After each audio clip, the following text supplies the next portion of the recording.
সবাইকে মাথা মুন্ডন ওঝা বলবে সেটা শুনতে হবে বলেছে, কিছু করার নেই। মাথা মুন্ডন করেছে, মাথা মুন্ডন করার পরে সাদা বস্ত্র পরেছে, গলায় উত্তরি দিয়েছে, ঐতে দিয়েছে, এবার তিলক সেবা করেছে সবাই। একদম দেখলে মনে হচ্ছে সব একদম তরতাজা সাধু। হ্যাঁ, সবাইকে দেখলে মনে হচ্ছে একদম তরতাজা সাধু।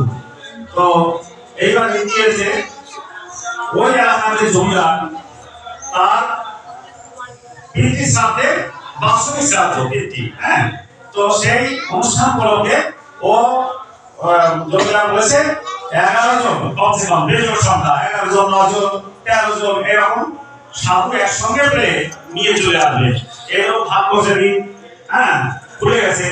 তো এই ও তখন যাচ্ছে বুঝতে বুঝতে, গিয়ে দেখে নদী পাড়ে 11 জন সাধু ওরা বসে আছে, ধ্যানে বসে আছে। হ্যাঁ, ও যা বলবে তাই শুনবে, বলেছে সবাই ধ্যান করো। হ্যাঁ, কি করবো, আমাদের মন্ত্র বোঝাই না, তা বলছে হয় কৃষ্ণ মহামন্ত্র জপ করো। এইবার